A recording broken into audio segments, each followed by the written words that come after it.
بسم الله الرحمن الرحيم. لقد أرسلنا رسلنا بالبينات وأنزلنا معهم الكتاب والميزان ليقوم الناس بالقسط وأنزلنا الحديد فيه بأس شديد ومنافع للناس وليعلم الله من ينصره ورسله بالغيب إن الله قوي عزيز. ولقد أرسلنا نوحا وإبراهيم وجعلنا في ذريتهما النبوة والكتاب فمنهم مهتد وكثير منهم فاسقون. ثم قفينا على آثارهم برسلنا وقفينا بعيسى ابن مريم وآتيناه الإنجيل وجعلنا في قلوب الذين اتبعوه رأفة ورحمة ورهبانية ابتدعوها ما كتبناها عليهم إلا ابتغاء رضوان الله فما رعوها حق رعايتها فآتينا الذين آمنوا منهم أجرهم وكثير منهم فاسقون.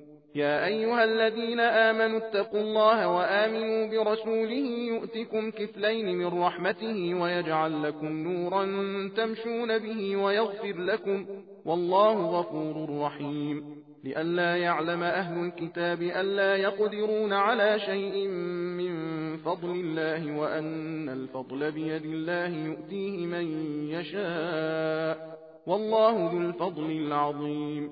بسم الله الرحمن الرحيم.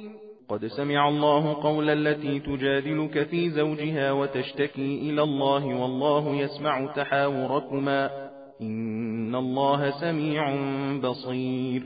الذين يظاهرون منكم من نسائهم ما هن أمهاتهم إن أمهاتهم إلا اللائي ولدنهم وإنهم ليقولون منكرا من القول وزورا وإن الله لعفو غفور.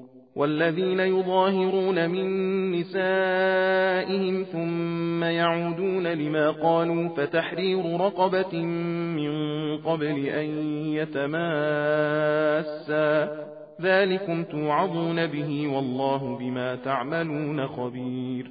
فمن لم يجد فصيام شهرين متتابعين من قبل أن يتماسا فمن لم يستطع فإطعام 60 مسكينا ذلك لتؤمنوا بالله ورسوله وتلك حدود الله وللكافرين عذاب أليم. إن الذين يحادون الله ورسوله كبتوا كما كبت الذين من قبلهم وقد أنزلنا آيات بينات وللكافرين عذاب مهين.